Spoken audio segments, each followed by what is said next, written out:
Indifference is not rejection. It is something far more destabilizing. Rejection still acknowledges your presence. Indifference erases it. And right now, a quiet shift is happening. Men are not angry. They are not bitter. They are simply no longer playing the validation game they were taught to play. And that silence is creating panic. I've watched what happens when someone who has always been noticed meets someone who does not notice them. Not as an insult, not as a strategy, just as a fact. The confusion comes first, then the escalation, then the anxiety. Because when attention stops responding, every belief built on it begins to crack. This isn't about cruelty. It isn't about blame. It's about what happens when a system that once guaranteed results suddenly stops working. When effort no longer buys influence. When presence no longer earns priority. When the tools that always worked don't. If you felt this shift, you're not imagining it. And if you haven't noticed it yet, you will. Before we go further, tell me where you're watching from and what time it is for you right now. And if you want to understand what this change really means, you can subscribe. Calmly. No pressure. The shift didn't announce itself. It didn't arrive as a movement or a declaration. It showed up quietly in small interactions that used to follow predictable patterns and no longer did. I noticed it first in how some men stopped responding to cues they once would have caught immediately. A pause where there used to be pursuit. A neutral expression where there used to be interest. No hostility, no sarcasm, just absence. What matters here is not that men are rejecting women. Rejection is loud. Rejection explains itself. What's happening now is different. These men are not opting out of women. They are opting out of automatic engagement. They are no longer responding by default. And that distinction changes everything. I've seen what happens when an attractive woman encounters a man who does not register her presence as special. Not because he's trying to prove a point. Not because he's playing hard to get. He simply doesn't notice her in the way she expects to be noticed. He answers when spoken to. He's polite. He's focused on what he's doing. And then he returns to it. The response is almost always the same. She moves closer. Her voice gets louder. She finds a reason to touch his arm. She laughs more than the moment requires. She asks personal questions that have nothing to do with the context they're in. Each move is an escalation not of desire, but of confusion. She's searching for the lever that always worked before. When it doesn't work, something else appears. Frustration, not outward at first. Internal, a tightening, a subtle irritation. Because indifference is not something many women have had to process before. They are used to attention being the baseline, used to engagement being automatic, used to the idea that interest might vary in intensity, but not in existence. From an early age, attention was reinforced. Smiles produced warmth. Tears produced comfort. Beauty produced privileges. None of this was framed as power. It was framed as normal, as reality. And when something feels normal long enough, it stops being questioned. It becomes invisible. So when a man does not respond to those signals, the brain doesn't interpret it as a difference in preference. It interprets it as an error. Something must be wrong with him. He must be broken, socially awkward, emotionally unavailable, intimidated, gay, anything but indifferent. Because indifference implies something far more threatening. It implies that attention was never guaranteed, that it was conditional, that it could be withdrawn. And once that possibility enters the system, the entire structure becomes unstable. I want to be clear.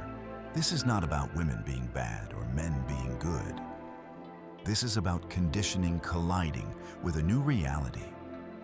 Many women genuinely believe male attention is a given, not a gift, not something earned, just part of the environment, like gravity. When that assumption fails, it doesn't feel like disappointment. It feels like betrayal. I saw this play out clearly at a business conference in Chicago. A woman I'll call Rachel was used to being the center of every room she entered, attractive, confident, accustomed to eyes following her. She struck up a conversation with a successful entrepreneur named Michael during a break. He answered her questions politely, made eye contact, then returned to reviewing notes on his phone. Rachel tried again. She commented on his watch, asked what he did, mentioned she was single, light touches on his arm. Each attempt was subtle on its own. Together, they formed a clear signal. Michael responded to each one professionally, without encouraging momentum. No flirtation, no pursuit, no shift in attention. By the fourth attempt, Rachel's tone changed. The warmth cooled. Later that day, I overheard her asking other attendees what was wrong with him. The idea that he simply wasn't interested did not register as a valid explanation. It wasn't even considered. That moment captured the larger issue perfectly. When entitlement is invisible, its removal feels like an injustice. The panic doesn't come from not being chosen. It comes from realizing you were never owed selection in the first place.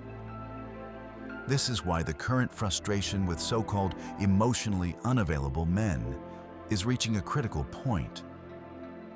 Women are accusing men of being broken for not performing traditional romantic roles while simultaneously insisting they don't need those roles. They want to be chased, but don't want to admit they want to be chased.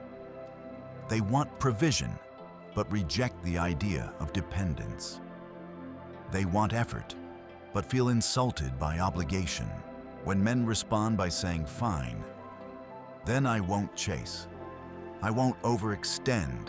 I won't overinvest," the reaction is not relief. It's panic. I had a client, David, whose girlfriend accused him of becoming emotionally distant. Not because he stopped caring, not because he became cold. He simply stopped compensating for her lack of effort. He had been planning dates, initiating conversations, managing emotional labor. When he noticed the imbalance, he matched her energy instead of overcorrecting. She contributed little, so he did less. The result was immediate distress on her part. She wasn't losing him. She was losing the advantage. And without that advantage, she didn't know how to interpret the relationship. This is where many people misunderstand what's happening. Men are not withdrawing to punish women. They are withdrawing to restore balance. Reciprocity feels like neglect only to those who are used to asymmetry. The deeper fear underneath all of this is the loss of social and romantic leverage.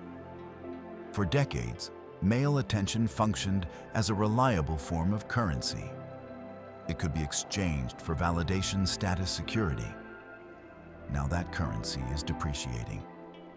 Not because men are disappearing, but because they are becoming selective. Selectivity changes power dynamics. And when power dynamics change, those who benefited from the old system feel destabilized.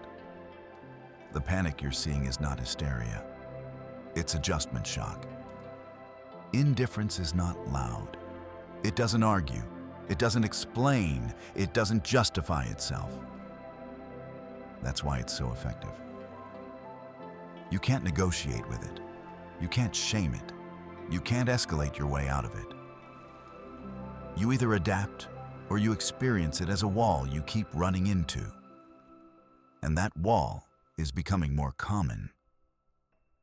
To understand why this indifference feels so destabilizing, You have to look at how the expectation of attention was formed in the first place. It didn't appear overnight. It was built slowly, reinforced repeatedly, until it felt like a law of nature rather than a social dynamic. From childhood, many women learned a simple pattern. Presence produced response. A smile invited warmth. A pout drew concern. Tears brought comfort. Adults leaned in. Voices softened. Problems were solved around them. None of this was framed as manipulation. It wasn't conscious.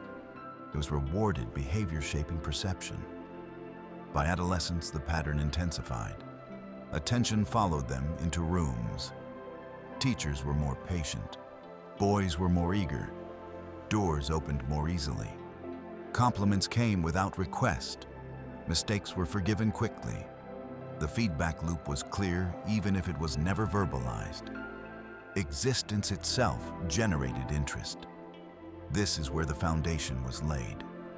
Attention was not something to be earned through competence, contribution, or character. It was ambient. It was assumed. And when something is assumed long enough, it becomes invisible. You don't recognize it as an advantage. You recognize it as baseline reality. Men learn the opposite lesson early. Attention is conditional. Approval is earned. Interest must be generated. If they want engagement, they have to initiate. If they want validation, they have to perform. If they want status, they have to build something that justifies it. Failure is met with silence, not comfort. This asymmetry matters. It shapes how each side reacts to withdrawal. When a man stops receiving attention, it confirms what he already learned. When a woman stops receiving attention, it violates what she was taught to expect. That violation is experienced not as rejection, but as disorder, as if something in the system is malfunctioning. That's why indifference is interpreted so aggressively. It's not neutral in the mind of someone who has never experienced it. It feels hostile. It feels personal. It feels intentional even when it isn't. I've heard women describe these men as cold damaged or emotionally unavailable. But those labels are defenses. They preserve the original belief system. If something is wrong with him, then nothing has to be questioned about her expectations. The worldview remains intact. What's rarely considered is the simplest explanation. He doesn't care. Not in a cruel way, not in a performative way. He simply does not derive meaning, validation, or direction from female approval anymore. And once that switch flips, the old signals stop working. This is where anxiety sets in, because the tools that always produced results suddenly yield nothing. And when someone has never had to develop alternatives, they don't know what to reach for next. I've noticed this panic escalate most intensely when escalation fails. The first attempt is subtle. Increased proximity, more eye contact, light touch, a joke designed to invite engagement. When there's no response, the second attempt becomes more explicit. Louder laughter, direct questions, sexual framing, emotional disclosure. Each step is a test. Each non-response removes another layer of certainty. Eventually, the reaction shifts from curiosity to irritation, not because the man has done anything offensive, but because his indifference exposes something uncomfortable. It reveals that attention was never guaranteed, that it was contingent, that it could disappear without explanation. This is where entitlement enters the picture, not as arrogance, but as expectation without awareness. Entitlement is not always demanding. Sometimes it's silent. It's the belief that something will be there because it always has been. When that belief collapses, the emotional response is disproportionate. It's not just disappointment, it's panic. Because panic emerges when a foundational assumption fails. I saw this clearly in conversations after that conference. Rachel wasn't angry at Michael for rejecting her. She was disturbed by the fact that rejection didn't even occur. There was no moment to process, no event to narrate, just a void where interest should have been. She kept replaying the interaction, looking for a mistake. Something she must have done wrong. Something he must have misunderstood. The possibility that nothing went wrong was unbearable. This is the psychological core of what's happening more broadly. Many women are encountering men who don't respond because they don't need to. Men who have options, men who have standards, men whose identity is not dependent on being desired. That last part is crucial. When someone's sense of self is not tied to external validation, they don't chase it. They don't bargain for it. They don't panic when it's withheld. They simply redirect their attention elsewhere. And that redirection is being experienced as abandonment by those who relied on attention to feel secure. I want to stress this again. This is not about blame. No one sat down and designed this imbalance. It emerged organically from different reinforcement patterns. But now that the environment has changed, those patterns are being exposed. Social media accelerated this process. For years, it functioned as a validation engine. Post an image, receive feedback, likes, messages, matches, the illusion of infinite desirability. But illusions collapse when participation drops. As men disengage from these platforms or stop interacting the way they used to, the feedback loop weakens. And those who depended on it experience withdrawal. The anxiety looks personal, but the cause is systemic. When validation becomes scarce, people reveal what they built their identity on. If it was competence, they lean on skill. If it was contribution, they lean on value. If it was attention, they panic. That panic often gets mislabeled as empowerment rhetoric. I don't need men anyway, but the volume of the statement betrays its purpose. Indifference doesn't require announcement. Detachment doesn't seek witnesses. The contradiction becomes obvious when demands follow the declaration. When independence is asserted but pursuit is still expected. When strength is claimed but reassurance is demanded. When equality is preached but asymmetry is desired. These contradictions are not moral failures. They are signs of a system under stress. What happens next depends on adaptation. Some will double down on old strategies. More manipulation, more drama, more shaming. But these tactics only accelerate male withdrawal. Every attempt to force engagement teaches indifference faster. Others will retreat into ideology. Blame men, blame society, blame timing, anything that avoids self-examination. This provides temporary relief, but no long-term solution.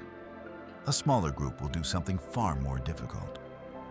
They will reassess what they bring beyond presence. They will develop depth. They will cultivate character. They will offer peace instead of chaos. These women do not panic because they don't experience indifference. The uncomfortable truth is this: attention is not owed. It never was. It was offered under certain conditions, many of which no longer exist. Men are not becoming cruel. They are becoming selective. And selectivity feels like hostility only to those who benefited from automatic access. Indifference is not an attack. It's a boundary. And boundaries expose expectations. That exposure is what you're witnessing now. The moment entitlement is challenged, people look for explanations that preserve their self-image. They don't ask what changed. They ask what broke. And almost always the answer points outward. After the conference, the story about Michael spread quietly, not as gossip, but as confusion. IQV wasn't described as rude. That would have been easier. He wasn't dismissive. He didn't embarrass anyone. He simply didn't respond in the expected way. And that made him suspicious. Rachel replayed the interaction over and over. She analyzed her tone, her timing, her appearance. She asked herself if she came on too strong, then immediately rejected that idea. She had behaved the same way she always did. And that was the problem she couldn't see.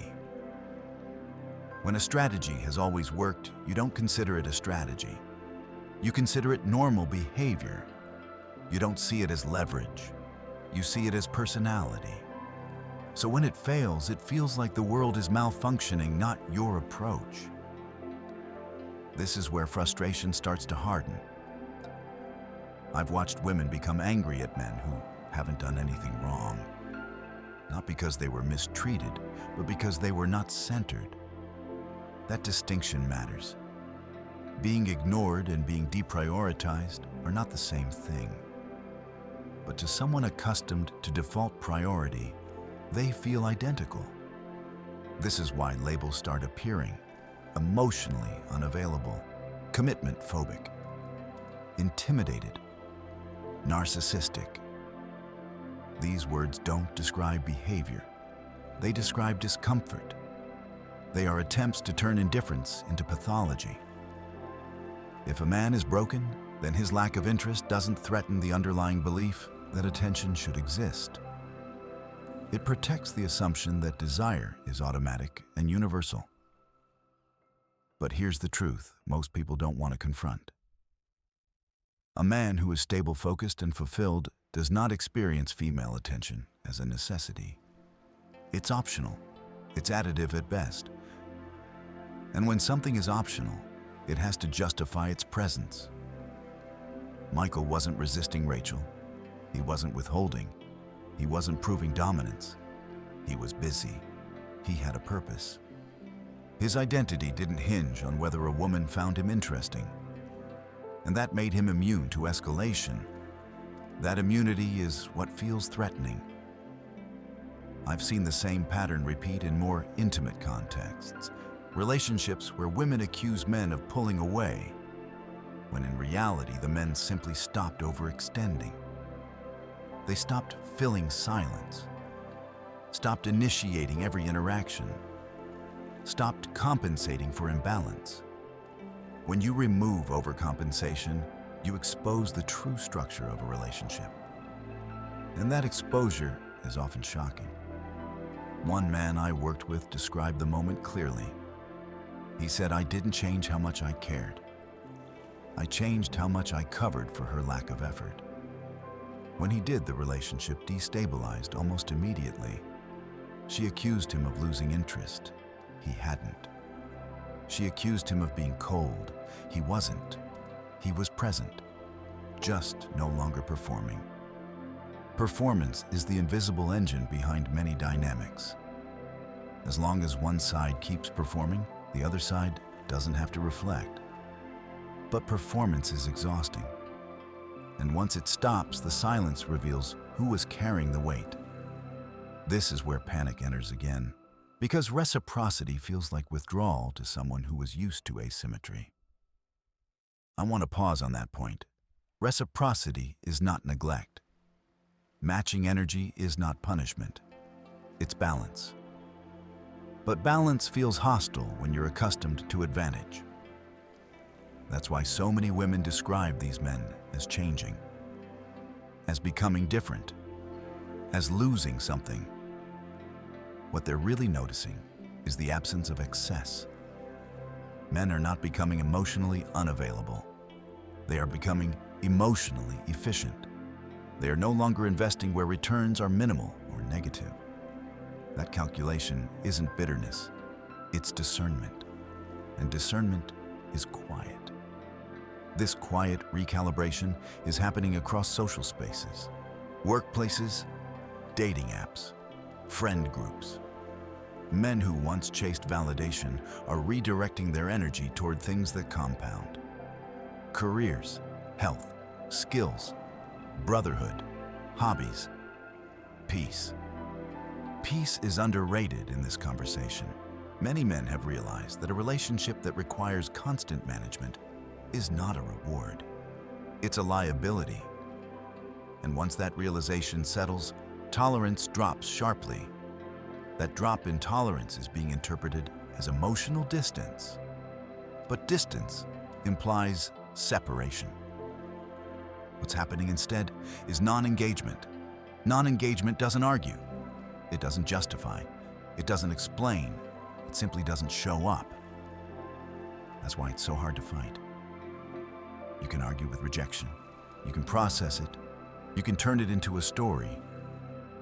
But indifference gives you nothing to work with. No closure, no feedback, no validation, positive or negative. And when someone's sense of value depends on reaction, indifference feels like erasure. This is why the anxiety is so intense. It's not about losing a man. It's about losing proof. Proof that you matter. Proof that you're desirable. Proof that your presence has weight. Without that proof, identity wobbles. I've heard women say, "Men like this make you feel invisible." That statement is revealing. Visibility was never something they thought they needed to earn. It was assumed. So when it disappears, the question isn't, why him? It's, what about me? That question is uncomfortable. So it gets deflected. Instead of asking what they bring beyond appearance or emotion, many double down on demanding recognition. Louder declarations, stronger opinions, more provocative behavior, anything that forces a reaction. But forced reactions don't restore security. They deepen dependence. The irony is this: the more aggressively someone seeks validation, the less attractive they become to men who value stability. Neediness repels discernment. Calm attracts it. Men who have options don't chase chaos. They avoid it. And that avoidance is becoming more visible. The result is a widening gap. On one side, men who are increasingly selective, grounded, and self-directed. On the other, women who were never taught to attract through substance, now scrambling to understand why presence is no longer enough. This gap isn't closing on its own. It's widening because adaptation requires humility. And humility is difficult when you were raised to believe you were already the prize. The reality is simpler than most explanations. Men who don't take women seriously are not confused. They are clear. They know what they want. And they know what they're no longer willing to tolerate. That clarity reads as indifference to those who relied on ambiguity to maintain leverage. And the more clarity spreads, the more panic you'll see. Not because something is wrong with men, but because something fundamental is being exposed. The moment a man stops overcompensating, the illusion breaks. Not gradually, immediately. What was once interpreted as effort is suddenly revealed as imbalance. And imbalance, when exposed, feels like loss. I've seen this pattern repeat in private conversations more than any other. A man decides to stop doing more than his share. He doesn't announce it. He doesn't threaten. He doesn't withdraw affection. He simply mirrors what he receives. The calls become less frequent because they were always initiated by him. The dates become simpler because he was always planning them. The emotional labor disappears because he was always carrying it. Nothing is taken away. Excess is removed. The response is almost always emotional. Confusion first, then accusation. You've changed. You're distant. You don't care like you used to. These statements are not observations. They are alarms. Something the woman depended on is gone, and she doesn't know how to restore it. What's being lost is not love. It's advantage. This is where language becomes deceptive. Emotionally unavailable sounds clinical. It suggests trauma, fear, damage. But often the man is emotionally stable. He's just no longer overinvested. And for someone accustomed to asymmetry stability, feels like neglect. I worked with a man named Andrew who described this shift precisely. He said, "I realized I was doing everything because I was afraid of silence." He planned every weekend, filled every pause, solved every emotional fluctuation. When he stopped, the relationship didn't deepen. It destabilized. His girlfriend accused him of pulling away, but he hadn't moved. She just finally noticed she wasn't being carried anymore. That's the part most people avoid acknowledging. Overinvestment hides lack of reciprocity. It creates the illusion of connection where there is only momentum. And momentum feels good until it stops. When it stops, reality appears. This is why the accusation of emotional distance is so common right now. Men are not becoming colder. They're becoming more precise with where they place their energy. Precision looks like absence when you are used to excess. The discomfort women feel in these moments is not unreasonable. Losing unearned advantage always hurts. But pain does not equal injustice. Reciprocity is not cruelty. Matching energy is not manipulation. It is the most honest form of interaction. It shows you exactly what the other person is willing to give without being carried. And that honesty is terrifying to those who have never had to rely on their own contribution. I want to be clear here. Many women are not consciously exploiting men. They are operating inside a structure that rewarded minimal effort for decades. When something is rewarded, it's reinforced. When it's reinforced long enough, it becomes identity. So when men stop reinforcing it, women don't feel corrected. They feel erased. That erasure is what produces the emotional spike. The tears, the anger, the confusion, because the self that was built around response is suddenly unsupported. I've noticed that this panic intensifies when the man remains calm, when he doesn't argue, when he doesn't plead, when he doesn't escalate emotionally. Calmness removes the possibility of control. Control thrives on reaction. Drama thrives on engagement. When a man refuses to participate emotionally, the usual levers stop working. This is where many women attempt to provoke jealousy. They mention other men. They flirt publicly. They create triangles. These tactics once guaranteed a response: possessiveness, competition, reassurance. Now increasingly, they get nothing, or worse, they get indifference. I hope you have fun. That's your choice. Do what you want. These phrases are devastating to someone whose sense of security depends on being desired. Not because they're cruel, but because they're final. They signal willingness to walk away. And willingness to walk away is the death of leverage. I spoke to a therapist colleague who described a patient experiencing acute anxiety because her boyfriend did not react when she flirted with other men. She escalated, dancing at bars, getting numbers, talking openly about attention she was receiving.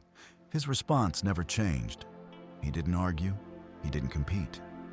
He didn't ask her to stop. He simply watched. She told the therapist she felt like she was disappearing, that she didn't know how to function in a relationship without jealousy. That statement says more than she realized. For many women, jealousy was never about desire. It was about confirmation, proof of importance, evidence of control. When that confirmation disappears, the relationship doesn't feel safe. Not because the man is threatening to leave, but because he's clearly capable of leaving. Capability creates anxiety when dependency exists. Men who have rebuilt their lives around purpose, competence, and self-respect do not cling. They don't threaten. They don't bargain. They are fine alone. And that fineness is what feels intolerable, because it exposes a truth many don't want to face. If someone can leave without panic, then staying is a choice, not a necessity. Choice removes obligation, and without obligation, attraction must stand on its own. This is where many women realize they were never taught how to attract men who don't need them.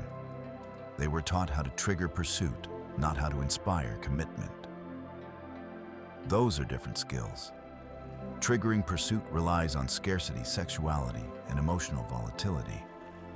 Inspiring commitment relies on peace value and consistency. The first fades quickly, the second compounds. When men start choosing based on the second, panic follows among those who only develop the first. I've heard women say, men like this are boring. What they mean is predictable, calm, unreactive. These qualities feel dull only if you require chaos to feel significant. Chaos creates intensity. Intensity feels like connection. But intensity is not stability. And men who've experienced the cost of instability don't confuse the two anymore. That realization marks a turning point. Once a man understands that peace is rare and valuable, he stops tolerating anything that disrupts it, no matter how attractive the source. That shift is irreversible. The result is a growing number of men who are immune to tactics that once guaranteed compliance. Withholding sex, creating drama, threatening departure. These moves fail when the man is prepared to lose you. Preparedness is power, and preparedness terrifies those who depended on being irreplaceable by default. What we're witnessing is not male withdrawal from relationships. It's male withdrawal from imbalance. The relationships that survive this shift will look very different. They will be quieter, more mutual, less performative. But for many, the transition is brutal because it requires replacing entitlement with contribution, expectation with value, demand with offer. That adjustment is hard, especially for those who were never told they'd need to make it. And that is why the panic feels so sudden. It's not sudden at all, it's overdue. The breakdown of validation didn't start in relationships. It started online, quietly, gradually, then all at once. For years, social media functioned as a dependable feedback machine. Post an image, receive attention, likes, comments, messages. A steady stream of confirmation that you were seen, desired, relevant. It didn't matter if the attention was shallow. Quantity replaced depth. Frequency replaced meaning. Many women built an entire sense of worth inside that system, not consciously, incrementally. One post at a time, one reaction at a time. It became routine, reliable, automatic. But systems only work if participation remains constant. What's changing now is not the platform, it's the behavior of men within it. Fewer likes, fewer comments, fewer messages. Men scrolling past without reacting. Men muting, unfollowing, disengaging, not out of spite, out of fatigue. The validation engine depends on attention, and attention is being withdrawn. I watched this play out in real time with a woman I knew through mutual circles. I'll call her Emily. After a breakup, she began posting more frequently. At first, nothing unusual. Carefully framed photos, subtle captions, the kind designed to be noticed by one specific person. He didn't respond. She escalated. More revealing images, more suggestive angles, captions that implied longing. Still nothing. No likes, no views, no engagement. Eventually, she posted photos that left nothing to the imagination. The response from other men increased, but from the one she wanted, there was silence. Finally, she messaged him directly, asked if he had seen her posts. His reply was simple. "I don't follow you anymore." That sentence triggered something close to panic. Not sadness, not anger, panic. Because her primary method of regaining influence had failed completely. The tool she had always relied on was useless. This is what withdrawal looks like. When the substance disappears, the system that depended on it starts malfunctioning. Social media trained people to confuse attention with value. But attention without investment is cheap, and men are increasingly unwilling to spend attention where there is no return. Scrolling past without reacting may seem insignificant, but psychologically, it's devastating to those who depended on reaction for reassurance. Indifference doesn't argue, it doesn't explain, it doesn't give feedback, it just withholds. And withholding exposes dependency. The women most affected by this shift are not those with healthy self-concepts. They are those who replaced internal stability with external confirmation. When confirmation disappears, there's nothing underneath to catch them. This is where desperation appears. Louder posts, more extreme presentation, stronger opinions, public meltdowns framed as empowerment. The behavior escalates because the reward stopped. Addiction always escalates when supply drops. What's rarely acknowledged is how male disengagement accelerated this collapse. Men didn't announce their exit. They didn't protest. They simply stopped paying attention. That silence broke the illusion that validation was infinite. Men learned something important over the last decade. Attention is not free. It costs focus, energy, emotional bandwidth. And once they realized how little return most interactions provided, many opted out. They stopped liking photos because it led nowhere, stopped messaging because it went unreciprocated, stopped investing because it wasn't valued. This wasn't bitterness, and it was calculation. The result is a generation of women experiencing something they were never prepared for. The absence of reaction, the collapse of an audience, the realization that desire is not automatic and visibility is not guaranteed. You can see the anxiety in the language now. Where did all the real men go? Men are emotionally unavailable. Dating is impossible. These statements are not observations. They are symptoms. Translation matters here. Where did all the real men go often means, where are the men who used to chase me despite my lack of effort? Men are emotionally unavailable often means men no longer respond to my emotional leverage. Dating is impossible often means I can't coast on attraction anymore. The discomfort is real, but it's not injustice. It's recalibration.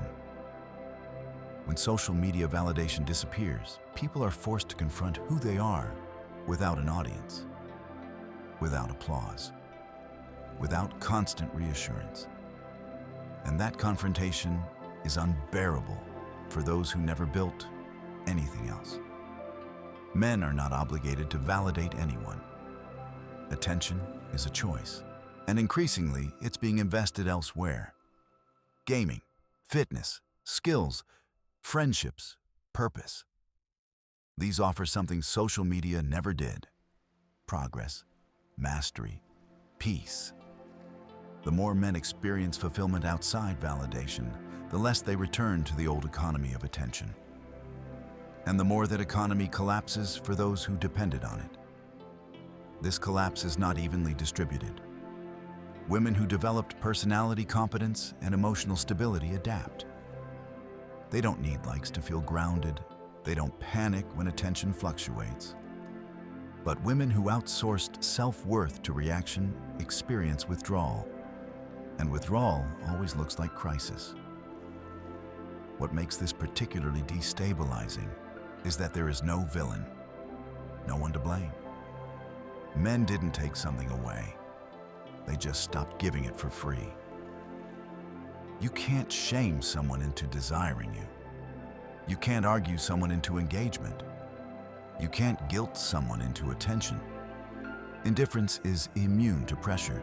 That's why attempts to shame men back into compliance are failing. Real men chase. Real men provide. Real men don't care about boundaries. These aren't definitions. They're manipulation attempts. And manipulation loses power once it's recognized. Men have been exposed to these tactics long enough to develop immunity. Overexposure builds resistance. Every accusation, every demand, every public complaint teaches men to disengage further. This is the irony most people miss. The louder the demands become, the quieter the response gets. The more pressure is applied, the less interest remains. Silence is not a negotiation tactic. It's a conclusion. The validation economy is shrinking because men are redirecting attention to places that return something tangible. And the women who built their identity around that economy are experiencing an existential shock. Without attention, who are they? Without desire, what do they offer? Without reaction, how do they measure worth? And these questions are uncomfortable. And they arrive late for many, decades late. But late questions don't become irrelevant. They become urgent. The men who stopped engaging didn't intend to cause panic. They just stopped participating in a system that drained them.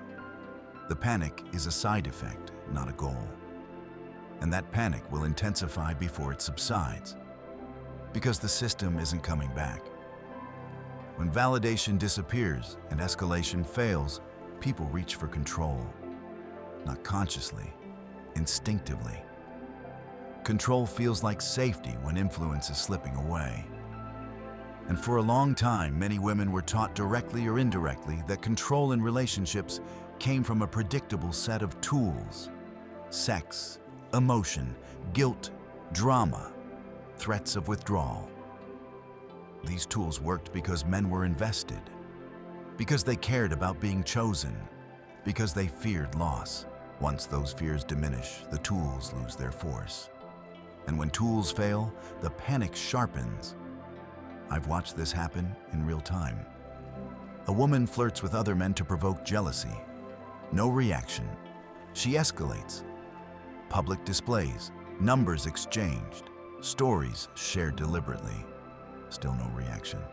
Finally, confusion turns to anger. "Don't you care?" she asks. What she's really asking is, "Why can't I move you?" The answer is simple. He's no longer movable. Men who have developed option standards and self-respect are difficult to manipulate because they are prepared to walk away. That preparation changes everything. When loss is tolerable, leverage disappears. This is where many women experience something close to identity collapse. Because control was never just a tactic. It was part of how relationships were navigated.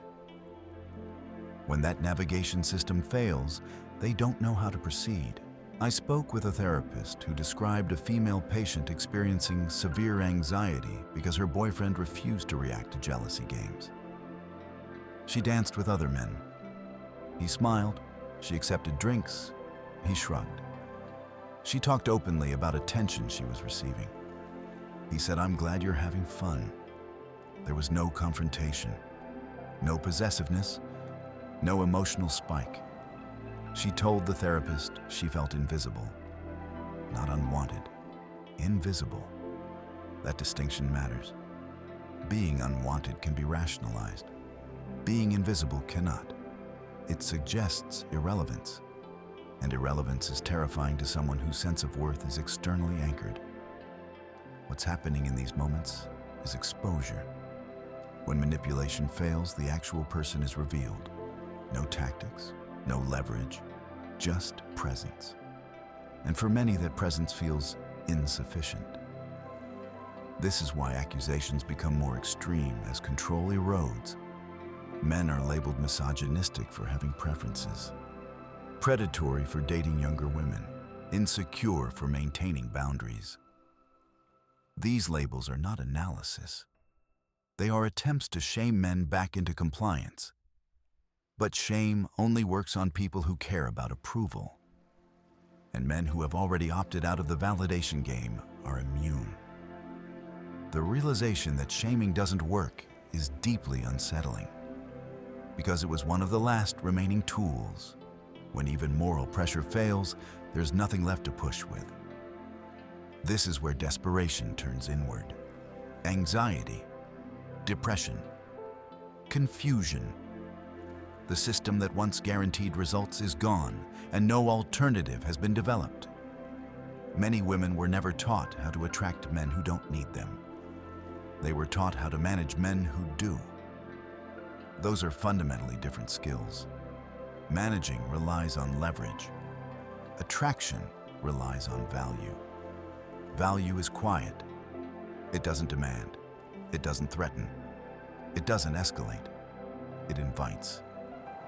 Men who are grounded can sense the difference immediately. They can feel when someone is offering peace versus extracting attention. And once you've experienced peace, extraction feels unbearable. This is why men who have endured manipulative dynamics often become hyper-selective. Every emotional spike is evaluated. Every demand is weighed. Every attempt at control is noted.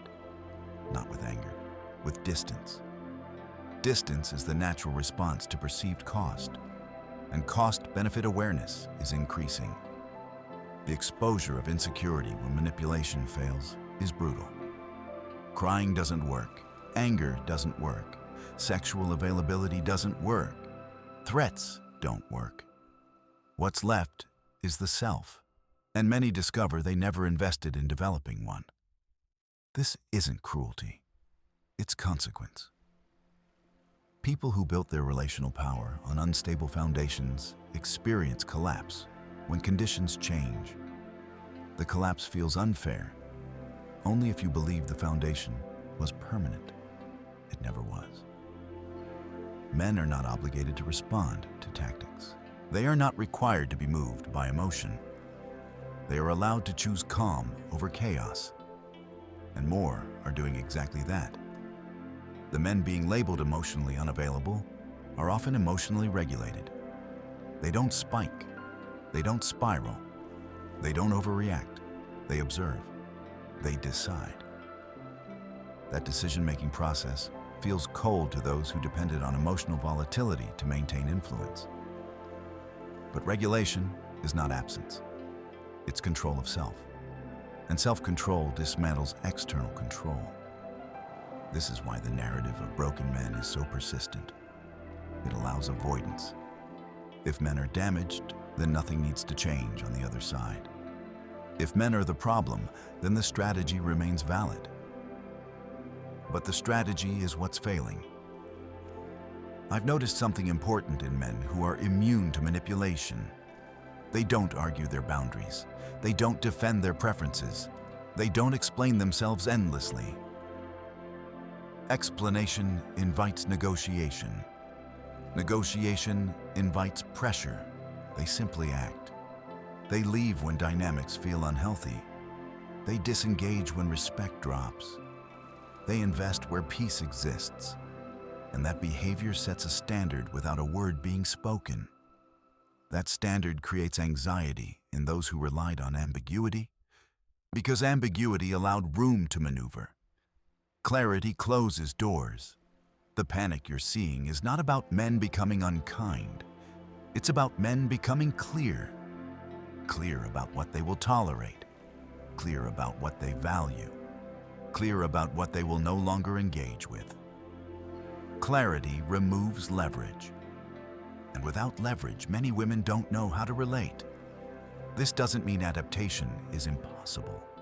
It means it's unavoidable. The women who thrive in this new dynamic are not louder.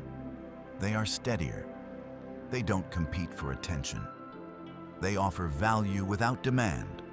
They don't need to manipulate because they don't fear indifference. They are chosen because they contribute something men want to keep. The others will continue escalating until exhaustion sets in, until reality becomes undeniable, until manipulation collapses under its own weight. The men aren't doing anything dramatic. They're just opting out. And opting out changes everything. When leverage collapses, time becomes visible. And when time becomes visible, panic accelerates. For years, the assumption was simple. There would always be options. There would always be interest. There would always be another chance. That assumption allowed delay. It encouraged experimentation without cost. It framed commitment as something that could be postponed indefinitely. But time does not pause for ideology. What many women are confronting now is not rejection, but selection pressure. Men who have built stability, resources, and self-respect are no longer competing for attention. They are choosing, and choice changes the entire dynamic. In your 20s, attention is abundant. Interest is cheap. Mistakes feel reversible. A woman can dismiss stable men as boring, predictable, or uninspiring because there is no immediate consequence. There is always another message, another date, another admirer. That abundance creates a false sense of security. It teaches that selectivity is optional, that standards can be one-sided, that desire flows in one direction. Then something shifts. Men who spent their 20s building competence begin to see returns in their 30s. Careers solidify, confidence stabilizes, options expand. The same men who were invisible at 25 are suddenly in demand at 35, and they remember who dismissed them. This isn't resentment, it's memory. I've watched women enter their early 30s with the same strategy they used in their 20s, only to find it failing quietly. The attention drops off. The enthusiasm fades. The men they want are no longer available or no longer interested. This is where the biological clock enters the conversation, not as a threat, as a reality. Fertility is time-bound. Energy changes. Urgency increases. Men feel this differently. A 33-year-old man does not experience the same pressure as a 33-year-old woman. That asymmetry affects negotiation power, whether anyone likes it or not. Panic intensifies when women realize they are now competing, not selecting. Competition requires effort. It requires differentiation. It requires offering something beyond presence. And many were never taught how to do that because they never had to. I know a woman named Laura who spent her 20s dating musicians and bartenders. Charismatic men, exciting men, unreliable men. She dismissed every stable partner as dull. She told herself she had time, that she was finding herself. At 34, she began posting frantically about men who couldn't handle successful women, about men who were intimidated by her independence, about dating being broken. What she wasn't saying was simpler. The men she now wanted had options, and they weren't choosing her. The providers she hoped to secure were either taken disengaged or dating younger women who offered peace instead of negotiation. Her panic wasn't about loneliness. It was about consequence.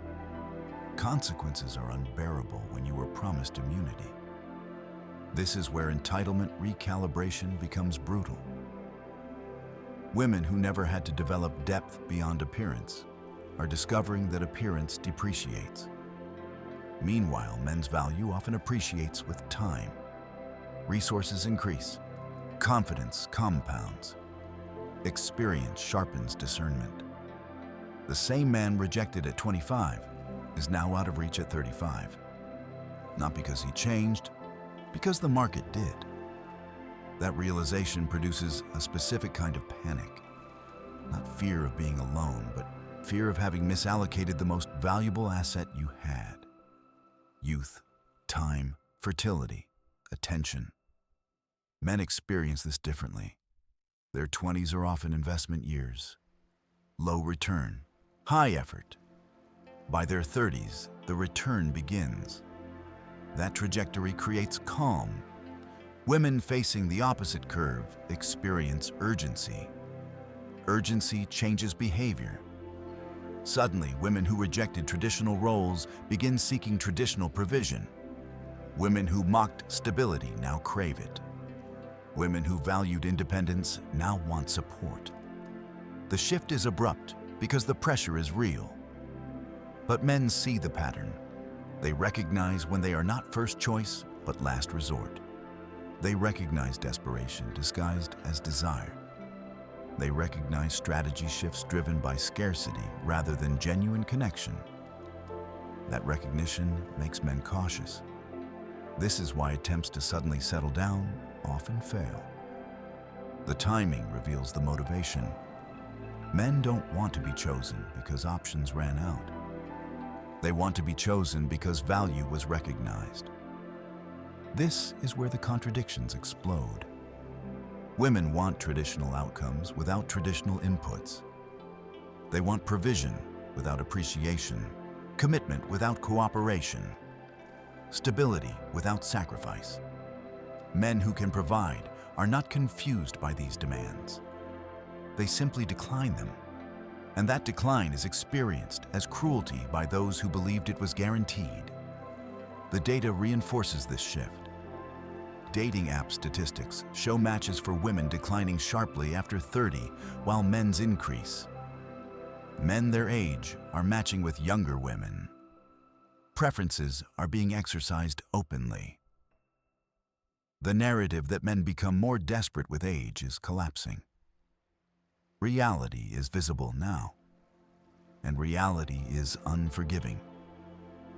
The panic intensifies when women realize that other women are not playing by the same ideological rules. While some demand acceptance at their worst, others offer kindness, support, and effort. While some insist on equality without contribution, others cooperate. Competition becomes undeniable. Feminist solidarity dissolves when resources become scarce. The same women who preach sisterhood quietly undercut each other for access to high-value men. The panic isn't just about men. It's about realizing other women are outperforming them. I saw a friend scrolling through dating profiles. One profile listed demands, requirements, warnings. Another listed interests, values, and what she offered in a relationship. He didn't hesitate. He chose the second. This isn't punishment, it's selection. The women losing are not being oppressed. They are being outcompeted. This is the part no one wants to say out loud. Attraction is not democratic. Selection is not fair. Preferences do not negotiate. Men are allowed to want youth, femininity, peace, support, just as women are allowed to want height, income, and confidence. The difference now is that men are acting on their preferences without apology. That unapologetic selection triggers panic because it removes moral leverage. When men refuse to be shamed for wanting what they want, women lose a powerful tool. The response is predictable. Accusations, labels, moral outrage. But outrage doesn't change preference. It only confirms incompatibility. The women who adapt to do something different, they accept the trade-offs, they develop value beyond appearance, they cultivate skills, warmth, and stability. They don't demand to be chosen, they make themselves choosable. These women are not panicking, they are partnering. The others remain stuck between ideology and biology, demanding outcomes that no longer match their inputs. Their panic will intensify because time does not negotiate. Men aren't creating this pressure. Nature is. The shift is not about cruelty. It's about consequence. Choices made earlier are being reconciled later, and reconciliation is always uncomfortable. The illusion of infinite options is dissolving. What remains is reality, and reality rewards preparation. Those who prepared feel calm. Those who didn't feel panic. That difference explains everything you're seeing right now. When the illusion collapses, data replaces narrative, and data does not care how anyone feels about it. For decades, the dominant story said that women gain power with age, while men decline, that men become desperate and women become discerning, that time favors femininity and punishes masculinity. It was comforting, it was repeated often, and it was wrong. Now the numbers are visible. Dating platforms show the pattern clearly. Women's matches peak early, then decline sharply after 30. Men's matches increase steadily into their late 30s and 40s. Messages reverse direction. Interest redistributes. The market corrects. This is not ideology. It's behavior at scale. The panic emerges when people see proof that contradicts what they were told. It's one thing to feel less desired. It's another to see the evidence, to watch men your age matching with younger women, to notice fewer messages, fewer invitations, less enthusiasm. That visibility removes denial. I've spoken with women who describe the experience as humiliating, not because men were cruel, but because reality arrived without cushioning. The same preferences they dismissed in men during their 20s are now being exercised openly, and there's nothing to argue against. Men are not becoming more desperate. They are becoming more selective. Selectivity looks like rejection when you are used to abundance, but it's simply choice. This is where many women try to reconcile incompatible beliefs. They want traditional outcomes without traditional roles. They want commitment without cooperation. They want provision without appreciation. They want stability without softness. The contradictions surface quickly. I want a man who leads. I don't want to be led. I want a provider. I don't need a man. I want commitment. I won't compromise. These positions cannot coexist. They require a man who gives without receiving. And men who can give are no longer interested in that exchange. This is where panic turns strategic. Suddenly, narratives shift. Independence becomes optional. Feminism becomes flexible. Traditional values are rediscovered. The language changes, but the timing is obvious. Men see it. They recognize the pattern because it follows scarcity, not conviction. And scarcity-driven behavior is unstable. It changes again once pressure eases. This is why men with options hesitate to commit to women who pivot late. They don't question the desire. They question the durability. I had a client, Mark, who dated briefly after his divorce. He met women in their mid-30s who were suddenly eager for marriage, children, and stability. On paper, it looked appealing. In practice, it felt rushed, transactional.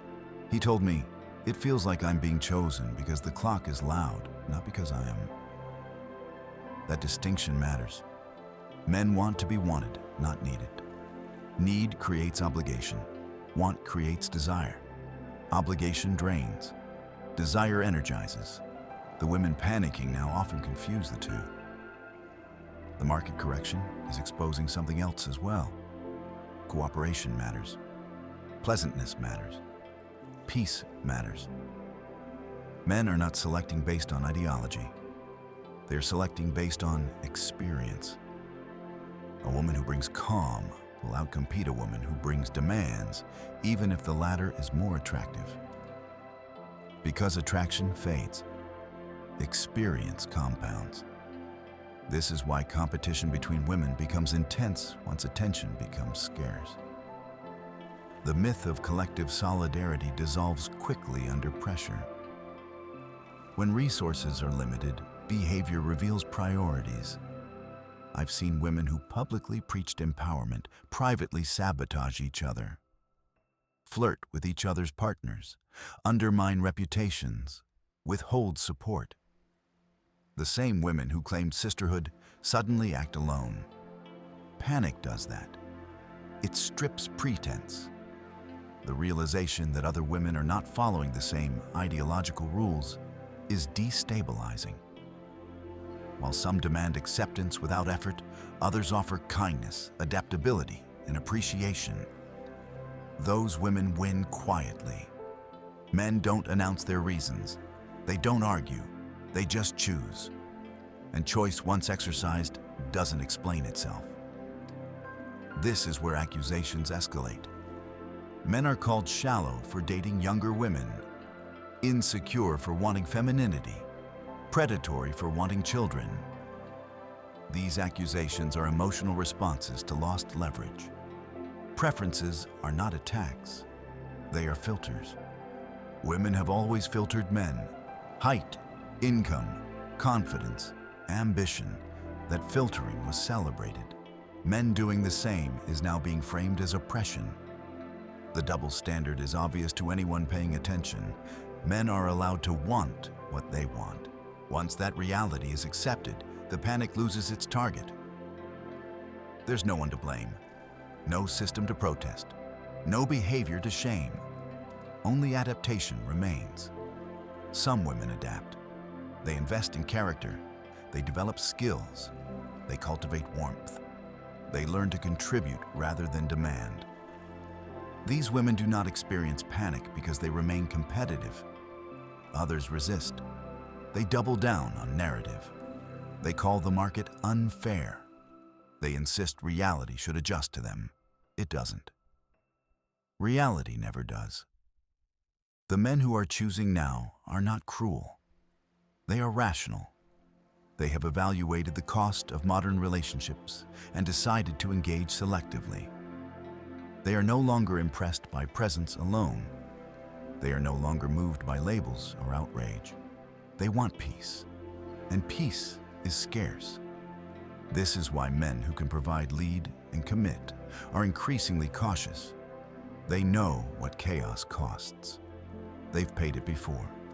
They won't pay it again. That caution is being interpreted as emotional unavailability. But caution is not fear.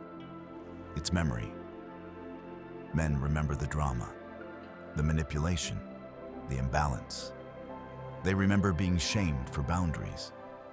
They remember being used as placeholders. Now that they have options, they don't forget those lessons. The panic you're seeing is not about men disappearing. It's about men refusing to be consumed. Refusal changes dynamics. It exposes expectations. It reveals preparation or lack of it. This isn't a moral reckoning. It's an economic one. Attention has value. Commitment has cost. Selection follows incentives. Those who aligned their behavior with reality early feel calm now. Those who trusted comforting narratives feel betrayed. But betrayal requires a promise. No one promised outcomes without trade-offs. The market doesn't care what you were told. It responds to what you offer. And that truth is becoming unavoidable. What I've learned from all of this is uncomfortable, but it matters. The most dangerous moments in life don't arrive when things are falling apart. They arrive when everything looks fine and no one is paying attention to the quiet shifts inside. Identity, when left unexamined, can become a fragile structure. If it's built on things that time will inevitably take youth attention novelty, then time doesn't just change you. It threatens you. And when people feel threatened, they don't always choose wisely. They choose relief. They choose intensity. They choose stories that protect their ego instead of truths that protect their future. Real fulfillment doesn't come from feeling special over and over again. It comes from building something that can survive when feelings change. Desire fades, excitement dulls, validation runs out. That isn't failure. That's the price of staying long enough for depth to exist. A meaningful life isn't one that constantly feels good. It's one that still makes sense when it doesn't. Indifference from others is not a verdict on your worth. It's an invitation to ask a harder question. What do I bring that lasts? Peace lasts. Character lasts. Competence lasts. Being easy to live with lasts. Attention doesn't. If this topic made you uncomfortable, that's often a sign it touched something real. I'd like to hear your thoughts. What part of this resonated with you the most, or what part did you disagree with? Share it in the comments. Real conversations matter. And if you want more calm, honest reflections like this, without noise or outrage, you're welcome to subscribe. Only if it adds value to you. Thank you for listening.